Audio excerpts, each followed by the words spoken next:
There he is. LeBron! Behind the head, throw it down, reverse. I don't need to score 30 a night, but I'm in one of the best zones offensively I've been in my career. I don't plan on stopping it.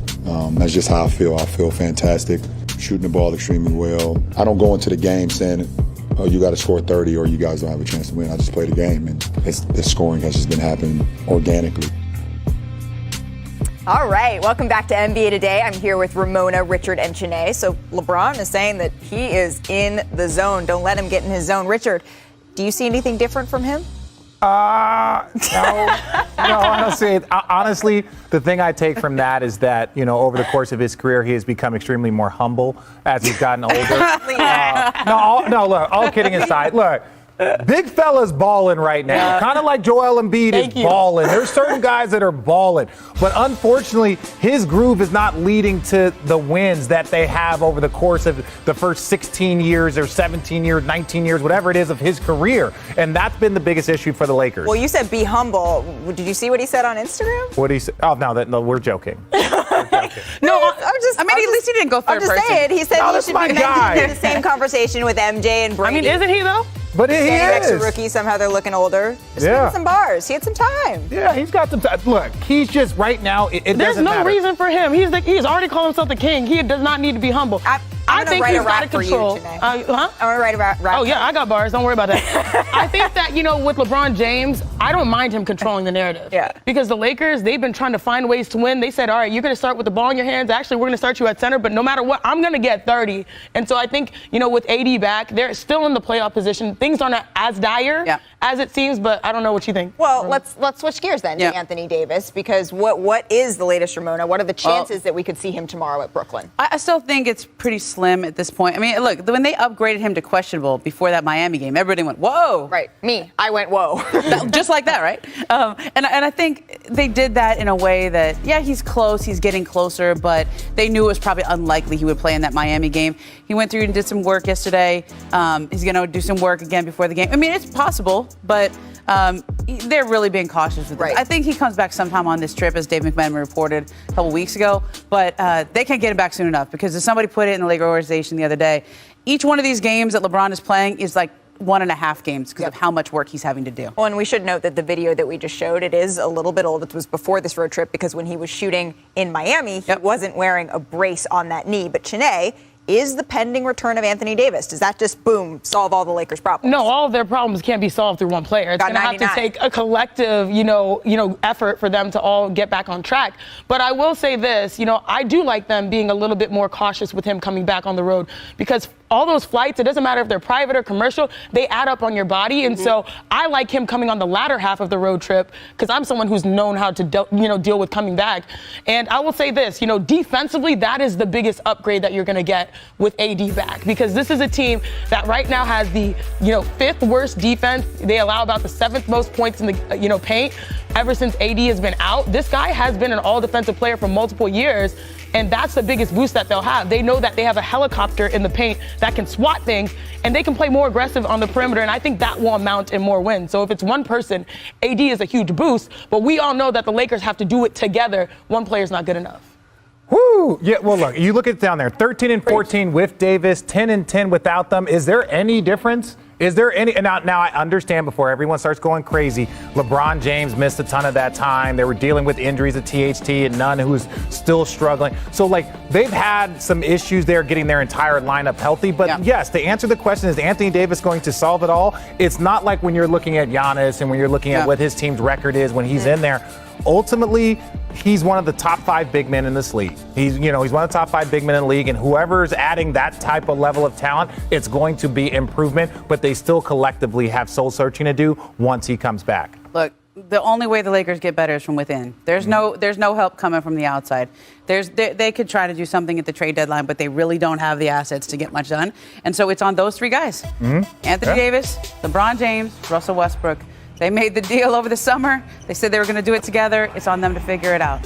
Right. And, we haven't seen it come together for a string of multiple games thus far. I know that they are hoping that getting Anthony Davis back, if nothing else, provides some sort of morale boost, Richard. Yeah, well, they were saying, look, For the last 5 years, we've talked about Anthony Davis being a top 5 player, a top 5 talent, when he's going to lift himself to Defensive Player of the Year, MVP candidate. Well, right now, he's looking like a top 5 big man. He's not even looking like a top 5 in his position, because you're talking about Giannis. I would put above him. I would put Imbeed above him, and I would put Jokic above him. So right now, he currently, all of that ability and talent and won a championship, he right now is probably the 4th best big man in this league. On Perk's list, that would be DeAndre Ayton, so he would actually. I would put Anthony Davis above DeAndre, but not. The 75 greatest players of all time. I think it's also players available as well. I mean, that's also fair. Yeah. Ramona.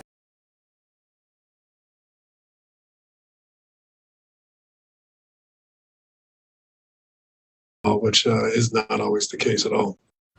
All right, so Richard, what's your reaction here to what Steve Nash and James Harden said about the officiating? Well, one, I think as a coach, that's one of the codes. You always support your player. When one of your players is saying, I don't feel like this is just. So it's hard to kind of understand. We've seen it with Mike Malone, with Jokic. We've seen this time and time again. With James, I think he is one of those kind of transcendent players that young players in this generation have copied him, because he's taken the game to different places. He's showed the Euro, the step back 3, so many things that he's done has been, fairly new to the game.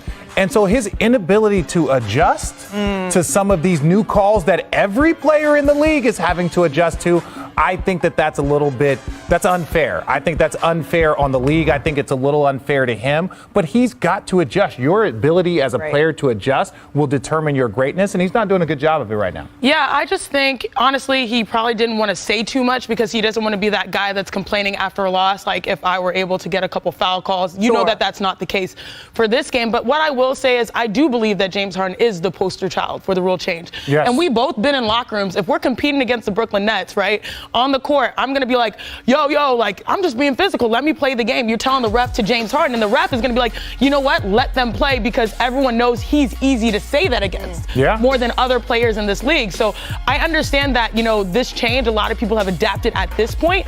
But for James, if I'm his opponent, I'm walking onto the court and saying, like, well, this is the guy that plays aggressively and he always gets away with it. And you might have that human error where it's higher against him versus anybody else. Right. But well, go ahead. Go. No, only thing I was going to say is that when we're talking about just pure statistics, like, he shot 37% from 3 last year. Sure. He's shooting 33% this year. Right. He shot 46% from the field. He's shooting 41. Now, you can say, oh, well, that's a part of my game, the free throws, but it wasn't the only part of your game when you first went to Houston. And his assist game is arguably better in Brooklyn than it was in Houston. Here's my thing. So a couple of weeks ago, right, Brian Windhorst had a story in which James Harden said that he basically had a kumbaya meeting with the refs and they came to an understanding. So I guess my question now, Chiney, is at this point in the season, right, does it feel like because we're halfway, is this when everyone should adjust, or is this what you expect moving forward? I expect that this is going to be a high and low type of, player feel thing for James. And I think his situation is probably isolated based on everyone pointing and saying that he's the culprit for these rule changes.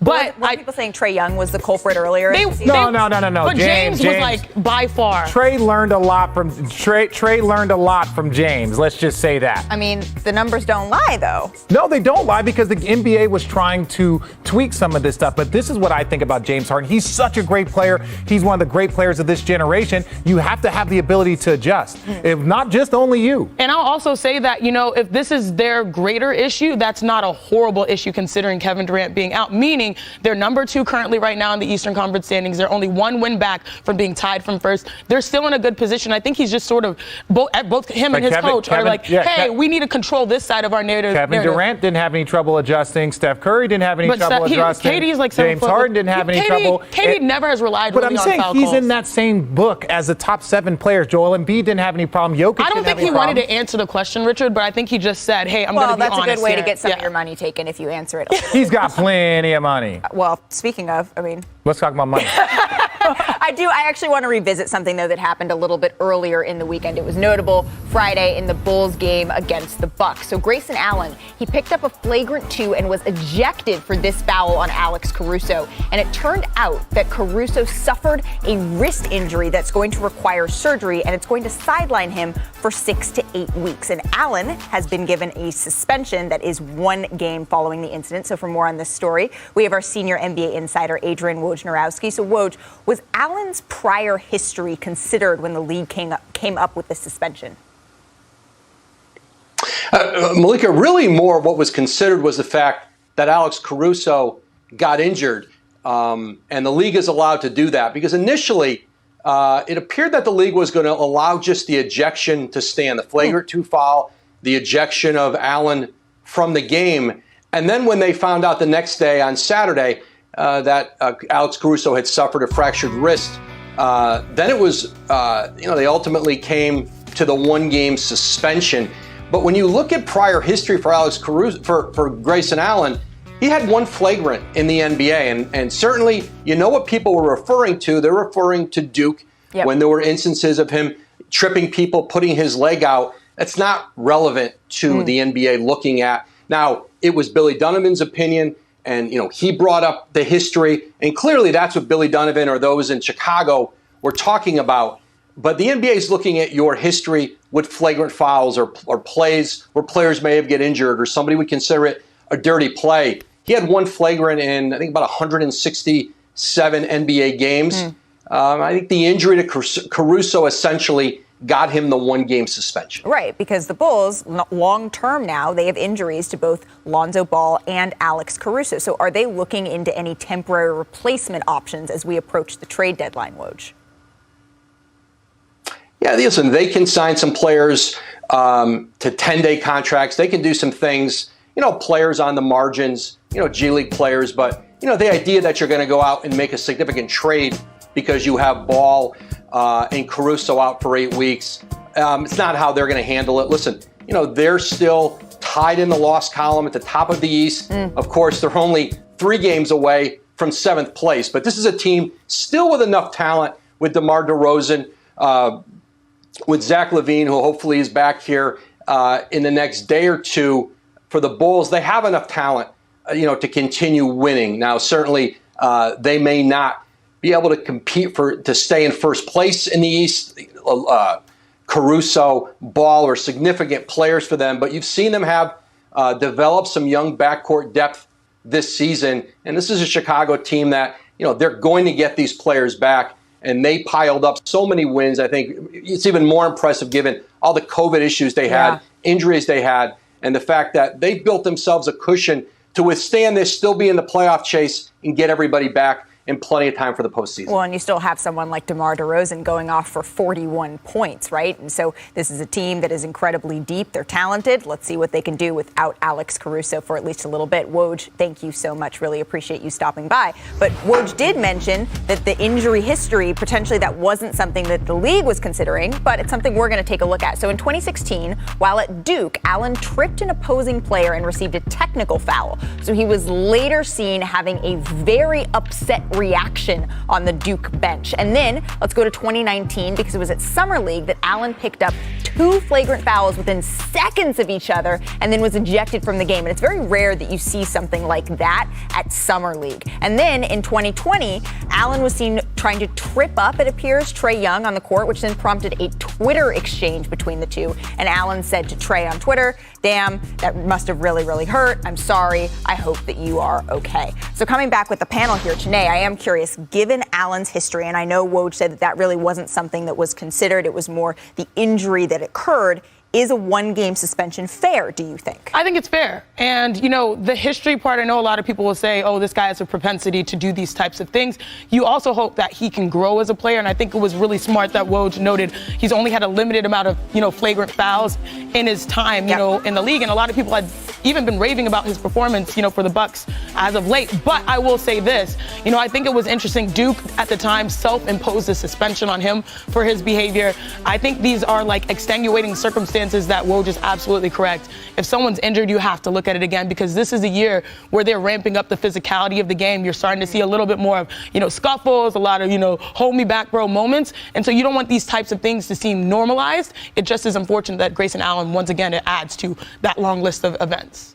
I 100% agree with everything that everyone has said because It's the league is looking at this. But let's talk about how the players are looking at this. Because as a player, Grayson Allen was one of the best players in college basketball. He's playing for Duke. It's high profile. So when he was tripping players, I was still a player. And we were all looking in the locker room like, yo, if he tried to do some of that nonsense to somebody, there would be issues. But the only problem with the way the league is formatted today, if I have issues with him and I want to go fight him, if I want to go do something like you don't do that, you're suspended for 5 games. That's going to cost you $800,000. The biggest thing for me watching this game is when he was laughing and joking on the sideline. He was laughing and joking on the sideline afterwards. And even when you see him walk off to the court, he's laughing and not laughing, but just kind of smiling. Like he doesn't understand the severity of this. He doesn't understand what's going on. He obviously, like he's watching this, waiting. He knows what he did was kind of wrong, but he's like, look, he's laughing and joking on this, which is not saying that you have to be in this somber moment, but even when you're walking off, you're doing this. And the point that I'll say about this is that you're playing against the Chicago Bulls. You're the Milwaukee Bucks. Your team is battling for number 1. You're the defending champions. You're doing all of this stuff that you've been brought into. So now all of a sudden a player is injured because of your antics. To not be tolerated. That's one of those things that you're just like, hey, Grayson, you're a talented player. You got to mature. You got to grow up. I don't have any problem with the first initial foul. Guys can get hurt doing anything, but it's that extra part that took a guy out for 6 weeks against one of the top opponents in your league. Those are the things that can cause problems. And Cubs, who beat the Grizzlies to improve to 12-3 since Christmas. And Luka Doncic, he finished with 37 points, while Ja Morant, a.k.a. G12, dropped 35. And so Dallas is now 5th in the West. And so for more on Luka and the Mavs, I'm joined now by senior writer Ramona Shelburne. And so the Mavs, they're having all of the success despite Luka struggling from 3. He's shooting 22% from behind the line in January. That's the second worst 3-point field goal percentage in the entire league. But you spoke to Jason Kidd. What is he attributing their success to right now? Defense. I mean, their defense in January, 98.8 points a game, is 5.7 points a game better than any other team. Defense. And Jason Kidd kind of laughed. I go, what's the key to all that? He goes, everyone's buying into the defensive schemes. I mean, Luka's trying on defense. He tries. Right. When your best player, like he's not known for defense, he's never going to be an all defensive player. But when he is contributing and being part of the defensive schemes, it's inspiring for everybody else. Plus, and this is key, Malika, Kristaps Porzingis, 5 blocks in the first 24 minutes. When he's protecting the rim, changes everything for the Mavs. When he's healthy and protecting the rim, because that's been such an issue for him. I do want to go over to the Knicks, though, Ramona, because they snapped a 3-game losing streak last night against the Clippers. Julius Randle, he finished with 24 points, but maybe more significant, he spoke to reporters after the game for the first time since January the 6th. So what's the latest on Randle versus sort of all things New York right now? Well, I mean, he's been better on the road than he has been at home, which tells you something, right? And at home now you have fans again. Okay, so this isn't an empty building anymore. He signed that big contract. I think he's feeling a little, in terms of how the Knicks treat him. He said last night, I really appreciate owner Jim Dolan for standing by me. What he means is the Knicks paid the fine. The Knicks got fined $25,000 for Randle not talking, and the Knicks paid the fine. Now, that's some good organizational support, but he also needs to, I mean, you've been in New York. Right. You're a New York City girl. It's no joke. How's that going to play if you don't talk to the media for weeks? It's not going to play very well. No. And it hasn't played very well. That's where the fines come in. Yeah. That's where then when you go and sit in front of reporters and you say, well, the organization didn't make me available, that doesn't become an acceptable enough answer, especially for that press corps. All right, let's go to the Great Northwest, though, because Damian Lillard, he left injury on Saturday, and he said basically perked up when they heard him say that. Sure. Okay? Because when he says, I'm in no rush to come back, there are several Portland Trailblazers who would be very attractive trade candidates. And if you look at where they are in the standings, what they need to do to build something around Damian Lillard and how they can rip their payroll right now, it would make a lot of sense for them to look at offers for guys like Yusuf Nurkic, who will be a free agent, to look at other teams and to look at other players on that roster. And I think that is an interesting situation to watch, Malika, even though they have been pretty good. Right. And you and I both know that when Damian Lillard says, oh, I'm in no rush to come back, that's not his subtle trade demands. That's usually him just being like, oh, I'm in no rush to come back. Yeah. But I can understand why GMs, their ears perked up there. Ramona, thank you so much. Malika. Will you please come back to talk a little bit of Lakers a little bit Okay, since later? you asked nicely. Yeah. I appreciate it. Because right now we got to go to the top of the top, kind of like Ramona's shoes, the tippy top. Let's go. Where are we going? And Where am I to standing? that, I don't even know. No one cares. No, I don't. Okay, fair. We Let's are go. joined by Richard and Janae. So let's catch up on what people were locked into all weekend. Outside of my Rams winning. Let's go. Okay. Top of the top. Let's go. Let's get to the top of the top. So top Where's your helmet? rookie It doesn't performance. fit. Oh, my helmet's coming later. I played this back like 3 or 4 times because Jalen Suggs in Orlando, he showed out with a little 360 Oh, okay. dunk. And that wasn't just it, though. Okay, Jalen Suggs, I see you. Little known fact, he was also a football player. Could have been a football player. We're He was the football player of the year. We're going to keep this trend going. We're going to keep this trend. But my young guy plays with a level of physicality. This rookie class is so much fun. Look at that guy's face. Yeah, 100%. Oh, now listen, when T. Ross, a guy that knows how to put I'm up. sorry, DeMar. Did you see his watch, though? Sorry, Like when he they put his couldn't hands up? believe You it. didn't see that? Ooh, if he can start doing this more. Oh! Like Catch Sorry. a body, Not DeMar. people for DeMar, children's viewing. listen, All right, if you top hadn't done it to 1,000 people, I'd be giving you more mess. DeMar's still winning, though. handles. Let's go to the Bay because Jordan Poole. Oh my goodness. Okay. Oh, not the JC. So I saw someone. Don't do it to my guy JC. Those are the worst. Like the in and out. Oh. The in and out hezzy. And then I he saw made one it. Toscano Anderson say no running by the pool. Oh, no running by the pool. Toscano, that is my right? favorite Like, thing. that I is will brilliant. steal That's a it. good little I'm- I want to talk about the Warriors. So we welcome in our senior writer from the undefeated, Mark Spears. So from your knowledge of the team, are there any concerns, Mark, surrounding the slump for Steph? Steph says he's not worried. Kerr says it's a reminder that he's human. But Steph is also one that always looks at his statistics. And I know by looking at the box score yesterday, those good tidings from that game winner he made the other day probably just went away. He's shooting 41% from the field right now, 37% from three-point range. The good things is his assists are up. He's at 34 assists in the last 4 games on only 6 turnovers. But, you know, the one thing with him is he says he's beating up himself a little bit. He said, who gives a damn about excuses? And so Steph is certainly thinking about it. I also see a new trend this season where we're seeing more longer defenders against Steph, which I think is distracting him more and more. And also, no Draymond Green, I think, has had an effect on him as well. Right, and they were also shorthanded in that game because Klay Thompson was a late scratch yesterday. So is there any sense that his absence could extend beyond missing just that one game? Yeah, no, the Warriors aren't too concerned. This is the same knee that Klay hurt in the finals in that Game 6 against the Raptors. But it's just some soreness, and they're erring on the side of caution. Everything I'm hearing is he's expected to play tomorrow night against Dallas. I'm probably more concerned right now for Draymond Green.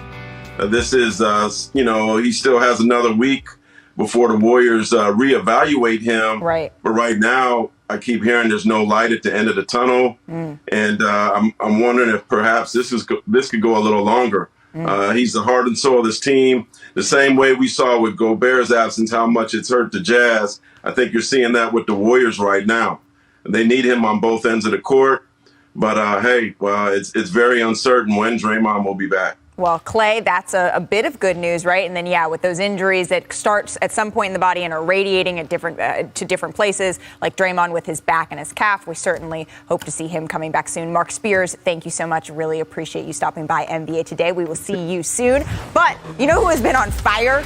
Joel Imbeed. He scored 38 points against the Spurs last night, and the Sixers scored 30 or more points in 13 of his last 14 games. So, Chiney, what are you seeing with Imbeed that's working so well offensively right now? He's not on fire. He's on fire. And I know this man is on fire. I know a lot of people heard LeBron James say that he's in one of the best offensive zones of his career right now. Well, that is actually second statistically to Joel Imbeed. Joel is having a dominant stretch right now, and it's unlocking his game like crazy. So I'll show you. Roll me my tape, producer Kwaku, baby. All right, let's start with the high post. Joel Imbeed is 7 feet tall. He's got a 7'5" wingspan, and his shooting is elite. Look at this touch, but how hard is it as a defender to guard him when he has those natural biomechanics, a perfect release form? That's cash money. High post shooting, he's got that in his bag. His footwork actually works hand in hand with his assists. He's averaging a career high 4.3 assists per game so far this season. So when you space the floor and he's a threat passing the ball, look what happens to the defense. You bite, footwork works, turn around, easy bucket. You had 3 people, and then he parted the Red Seas, pun intended. Reading the defense, he's at a high level at this too. All right, he sees the paint is vacated, and he's so great at making quick reads. The paint is open, so he attacks. He's second in the NBA in drawing fouls and free throws because he makes the read and goes aggressively. And speaking of which, the aggressive mindset is not just the paint, it's also on the perimeter. Right now, Joel Embiid is shooting a career-high 39% from three, but guess what? He doesn't settle. So the ball is ping-ponging. He doesn't settle. Nice little scoop to the rim. Again, finish tough at the basket. Joel Embiid is playing ridiculous amounts of basketball right now with his game. I just love that he's improved in small facets that has allowed him to take on a heavier workload. The Philadelphia 76ers have won 11 of their last 14 games, and it's due to that man. But here's my question, Chiney. Can he sustain that level, Richard? I think 100% he can sustain. Like, obviously, you're not going to just keep scoring 30 the rest of the season. He might have a game where he scores 22, mainly because their team is winning. No, I love what Joel Embiid. I think basically what he is showing is that he is the centerpiece of a championship team. So he's looking around. If I was Joel Embiid, which I am not, I would be looking around. It's like, hey, what more do you guys want me to do? If you don't find me some players to put around me so that I can go win a championship, because he is having a championship level season. Even last year, one of the guys for the MVP before his injury, before he had to take time off. And right now, his statistics put him in the MVP race again. This is one thing I love about our studio. Momo, what's good, Momo? Would you say that Joel Embiid, nod your head, is he feeling 100% right now? He's feeling pretty good. That's the reason. I mean, him being consistent, and that's why I love this show. Shout out to Momo, who always has the line to Joel. Once he's healthy and feels like himself, he's an MVP candidate each and every year. Right. And that's exactly what we're noticing and seeing. But I also like how he's working on his game. He's passing the ball. He's shooting the 3-ball better. I mean, what? You guys know. When Philly goes, well, look, if this takes all year, okay, you see Joel Embiid, you're just going to go in there and say, hey, Joel, you're doing great this year. We'll see if we can run it back next year. Right. Because if you don't get something for Ben Simmons, you're not winning a championship this year. You bringing up Ben Simmons? It drives me nuts. Well, I mean, we always saw what Joel Embiid did, but did you guys see what Jason Tatum did this weekend? My goodness, he dropped 50. What did you think of what Coach Bud said? I think he said what everyone expected, but the reality of the situation seems to still be more grave, because you're talking about a team, the Chicago Bulls. If I'm Chicago, I'm just sick, because their team has dealt with a number of issues to start the season. Everyone was really excited to get Caruso back. I even said earlier, like, their defense is 10 points better, meaning they hold opponents 10 points less, points. Yeah. Thank you. Fewer is the word.